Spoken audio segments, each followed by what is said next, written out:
Salut, bienvenue dans cette nouvelle vidéo.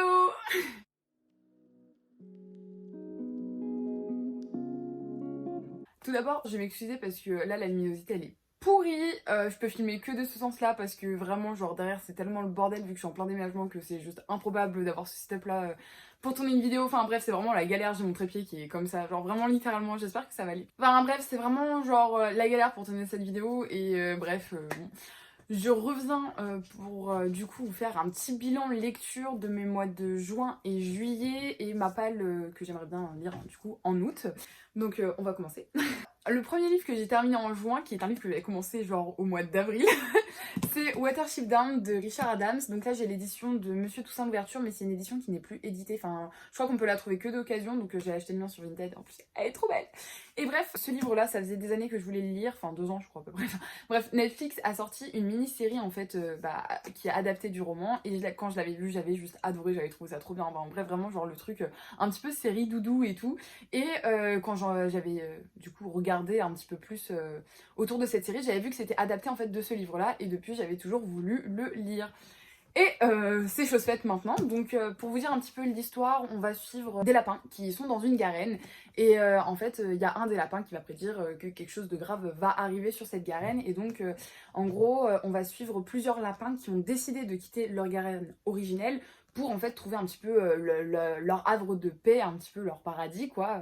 Et donc on va les suivre un petit peu à travers ce périple, on va voir un petit peu toutes les aventures qu'ils vont vivre, les nouveaux personnages qu'ils vont rencontrer, donc que ce soit d'autres lapins ou d'autres animaux, tous les dangers auxquels ils vont devoir faire face en fait, parce que du coup on les suit du point de vue d'un lapin, donc qui est une petite chose minuscule dans l'immensité de la nature, et bref, j'ai adoré, j'ai trop kiffé les personnages, l'histoire, enfin bref, vraiment c'était trop bien. Je pense que ça va être une de mes lectures favorites, enfin du style lecture doudou quoi, parce que je kiffe de ouf. Et en plus ce que j'ai vraiment beaucoup aimé dans le bouquin, c'est que on a des chapitres entiers dédiés un petit peu à un héros de leur mythologie de lapin, et du coup c'était vachement intéressant, genre, enfin j'ai kiffé, bref, donc je vous le conseille. Ensuite, le deuxième livre que j'ai lu, enfin que j'ai terminé au mois de juin, parce que là aussi je l'avais commencé avant, je l'avais commencé début mai, c'est Le Seigneur des Anneaux, le tome 1, La Communauté de l'Anneau. Je pense que j'ai pas besoin de faire de résumé. J'ai les éditions de Folio Junior, mais c'est les anciennes, je les avais trouvées sur Vinted. J'avais trouvé les 3 tomes sur Vinted pour vraiment pas cher, donc je les avais pris parce que j'ai toujours voulu les lire.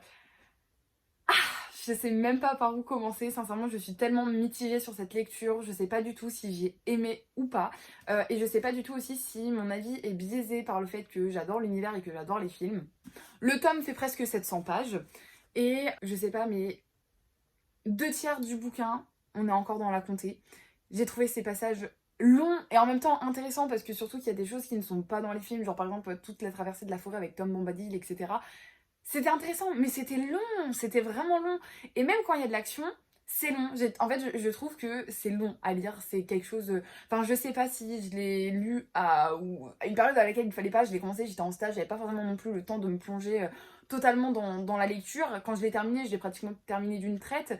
Mais ouais, c'était vraiment long à lire. C'est quand même assez descriptif et ouais, c'est ce que je disais, quand il y a de l'action, c'est long quand même à lire. Après, quand je vois les personnages, l'univers, etc., je kiffe, mais je kiffe et puis j'imagine et je revois, je mets en place aussi les images du film en parallèle avec le livre et tout, et waouh, mais ouais, c'était long.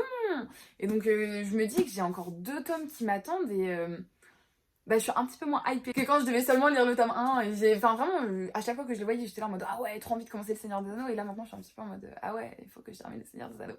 Donc bref, j'aimerais bien faire des vidéos spéciales sur Tolkien, par exemple. Du style, est-ce que la saga Le Seigneur des Anneaux, enfin, ou Tolkien vaut le coup, enfin, mon avis, enfin, je sais pas, un truc global, parce que j'aimerais bien lire aussi Le Hobbit, que d'ailleurs je n'ai pas lu, alors qu'apparemment faut le lire avant, enfin, même c'est logique, faut le lire avant, mais bon, c'est pas grave. Enfin, dites-moi ce que vous en pensez, si ça vous intéresse ou pas, mais ouais, j'aimerais bien faire une petite vidéo un petit peu compile Tolkien. Donc. Ensuite, le troisième livre que j'ai lu au mois de juin, c'est Sorcery of Thorns de Margaret Rogerson, et là je l'ai en français, donc c'est les éditions Big Mang qui l'ont traduit. Et alors, comment vous dire que je partais pas du tout hypée par ce livre parce que je l'avais acheté quand il était sorti, du coup en français je crois, enfin je suis pas sûre, hein, mais je crois, et que tout le monde en avait parlé au mois d'octobre. La couverture était belle, je me disais waouh, une fantaisie qui parle de livres et tout, bah oui. Bah oui. Et en fait, j'ai commencé ce bouquin juste après avoir terminé Le Prieuré de l'Oranger. Et comment vous dire que c'était une très mauvaise idée, parce que passer d'une brique incroyable où c'est écrit petit avec un univers hyper descriptif, une plume qui est juste sublime, à ça, bah c'est vrai que c'était un petit peu compliqué pour moi, parce que bah on est quand même là sur une fantasy qui est très young adulte, c'est écrit gros, les marches sont très larges. Et ouais, j'avais l'impression en fait de lire un livre pour enfants de 9 ans, et j'arrivais pas à la transition. J'ai lu, je sais pas, 5-6 pages et j'ai fait non, c'est mort, parce que je voulais aimer le bouquin. Mais du coup, je l'ai mis de côté, et depuis en fait, je le laissais. Et j'étais restée en fait sur cet a priori que j'avais, et j'avais vraiment pas envie de le lire. Et au final, franchement, je me suis dit, vas-y, j'en ai marre de le voir, genre il faut que je le lise, donc je l'ai lu, et ça a été une bonne surprise. Enfin, je veux dire, c'est pas la fantaisie de l'année, mais ça vaut un bon 3,5 sur 5, quoi, en gros. Et c'était vachement sympa, ça se lit très très vite, les persos sont bien comme il faut, l'histoire est assez originale en soi, donc ouais, non, c'était très sympa. Enfin, là je l'ai pas avec moi, il est rangé dans tout mon bordel, mais j'ai relu début juillet, le premier tome des Chroniques de Zombieland, donc c'est Alice au pays des zombies. Sincèrement, c'est une série, enfin une saga que j'avais lue quand j'avais 12 ans, le premier tome, je crois, et 14-15 le deuxième. Et la suite n'a jamais été traduite, enfin en tout cas, n'a jamais été éditée en papier, je crois. Ou alors on n'est plus édité en papier par les maisons d'édition françaises, et du coup je m'étais arrêtée au milieu du tome 2, et je me souviens très bien que j'avais adoré. Et donc je les ai relus, donc ça n'a pas du tout été non plus le même coup de cœur qu'à l'époque, mais sincèrement, j'avais besoin d'une lecture facile, rapide, dans laquelle en fait je savais à quoi m'attendre, je savais que ça allait me plaire, que ça allait pas me prendre la tête, et que bah, j'allais bien kiffer mon moment, et ça, c'était parfait, parce que bah, je sortais un petit peu d'une panne de lecture. Juste pour vous faire un petit peu le topo de mémoire, on suit du coup Alice qui va perdre sa famille dans un accident de voiture, et en fait ce n'est pas un accident, enfin si c'est un accident de voiture, mais c'est surtout en fait que des zombies vont bah, tuer ses parents, et elle va se retrouver avec la faculté de voir ces zombies. Alice qui va déménager et qui va rencontrer d'autres personnes qui sont également des chasseurs de zombies, et donc elle va être un petit peu intégrée au groupe, et on va suivre un petit peu tout ça, l'histoire aussi qu'il y a derrière la famille d'Alice, les zombies, etc. Et actuellement j'ai aussi lu le deuxième tome. Ouais, j'ai fini le deuxième tome aussi. Et bon voilà, c'était pareil, j'ai bien aimé. On avance dans l'histoire, quoi, et bon, ça se lit bien. Par contre, c'est sûr que quand on le lit, ça se voit que c'est pour un public adolescent, sincèrement. C'est vrai que ça se voit que c'est pour du 12-16 ans, par rapport aux réflexions qu'il peut y avoir entre les personnages, ou les pensées, ou quoi que ce soit, hein, même le relationnel.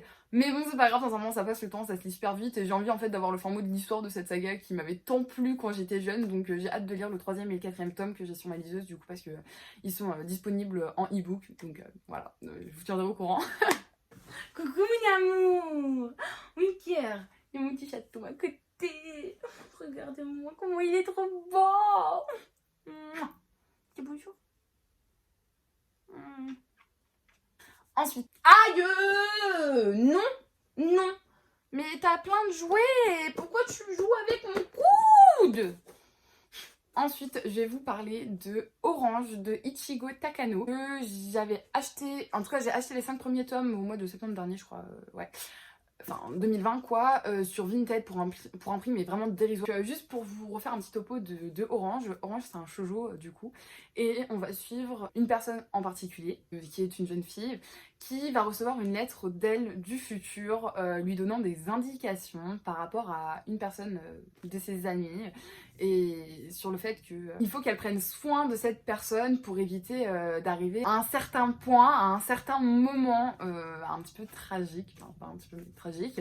Et donc on va les suivre, on va suivre ces personnages et son groupe d'amis du coup dans cette histoire, et c'est mais genre vraiment hyper touchant, hyper beau. Ce livre il donne tellement genre des belles leçons sur l'amitié, sur le fait de prendre soin de soi, sur des sujets un petit peu plus sensibles, genre du style la dépression, la mort en elle-même aussi. Enfin bref, c'est vraiment hyper touchant. Sincèrement, sur les 6 tomes, il n'y a pas un tome sur lequel j'ai pas chialé. J'étais détruite à la fin du tome 5, vraiment genre, je pleurais, mais c'était vraiment un déchet total. Mais juste, ce manga est trop beau. Sinon, si je retrouve des photos, je pense que je vous les insérerai, parce que vraiment, j'étais un déchet total. Vraiment, quand je vous dis à tous les tomes, j'ai pleuré, à tous les tomes, j'ai pleuré, et je les ai enchaînés sur une après-midi. J'espère que je vous ai donné envie de lire Orange, parce que à toutes les personnes qui ne l'ont pas encore lu et qui lisent des mangas, mais qu'est-ce que vous attendez?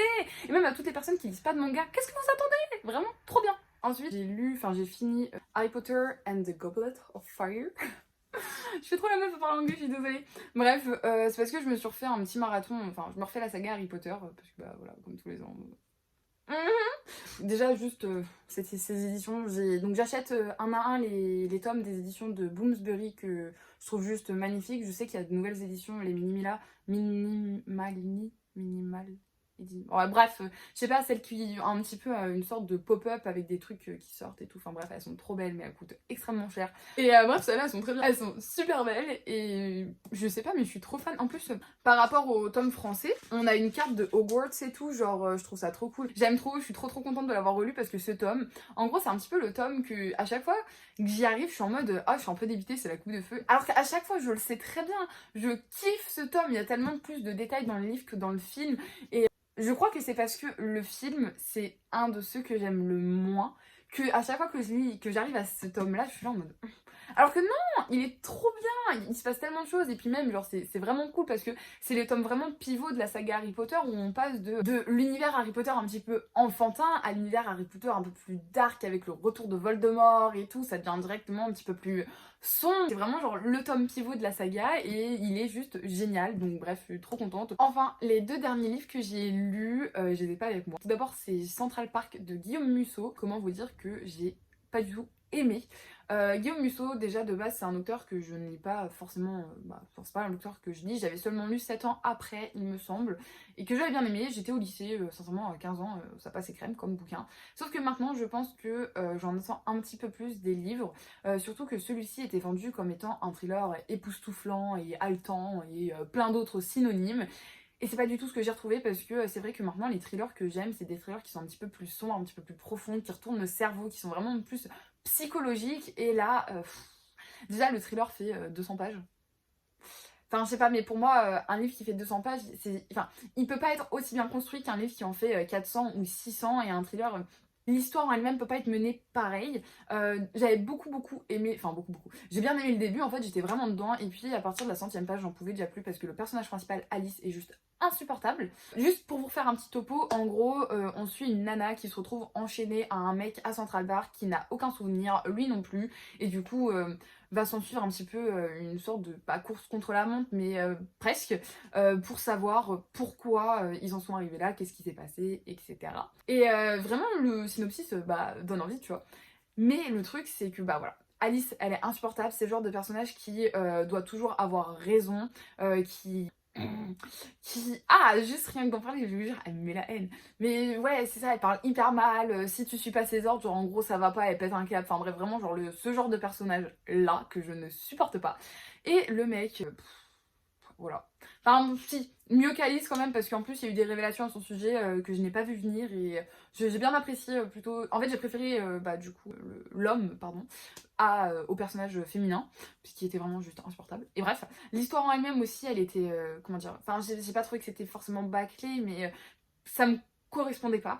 C'est sûr que sur un tome de 200, presque 300, à peine 300 pages, les informations doivent venir, hein, c'est sûr, mais pour moi ça arrivait beaucoup trop tôt. J'avais même pas le temps de réfléchir et d'essayer de comprendre et d'analyser, parce que quand je lis un thriller, j'aime bien me dire ah ouais ça peut être ci, ah ouais ça peut être ça. Là j'avais même pas le temps, que les réponses m'étaient déjà données en fait, et ouais j'ai pas pu avoir ce type de réflexion qui fait que j'aime en fait lire des thrillers, qui me fait poser des questions, qui me retourne le cerveau. Là non, parce qu'en fait au final tout était donné. Puis aussi également l'histoire en elle-même, le plot final, bof, original mais sans plus, vraiment, enfin c'est pas original mais c'est que je m'y attendais pas, je m'attendais pas à plus, je m'attendais pas à moins, enfin c'était la fin, ok très bien, c'est l'explication finale.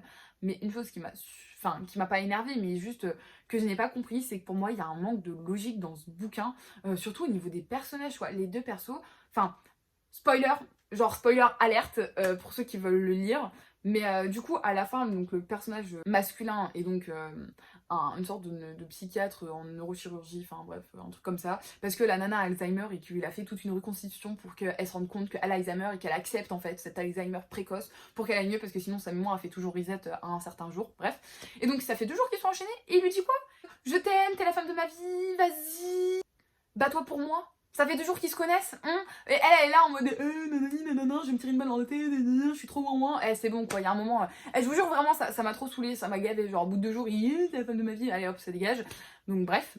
Fin du spoiler. Donc vraiment, je ne pense pas que je relirai du coup d'autres Guillaume Musso parce que je pense que ça me convient pas en fait. Peut-être que j'aurais été plus jeune, ça m'aurait plus convenu, j'aurais trouvé ça plutôt sympa et tout. C'est vrai que ça se lit vite, ça se lit bien. Guillaume Musso, il a ce truc dans sa plume qui fait que quand tu lis, tu lis vite et tu lis bien, tout s'enchaîne bien au niveau de l'écriture. Mais ouais, le plot... Et enfin, le dernier tome, enfin le dernier livre surtout que j'ai lu au mois de juillet, c'est Red, White and Royal Blue de Casey McKinston. Je l'ai lu, ça fera l'objet d'une autre vidéo. Je tease. Mais juste pour vous donner mon avis global, je sais que c'est un livre qui fait beaucoup parler de lui, qui a une sorte de hype autour.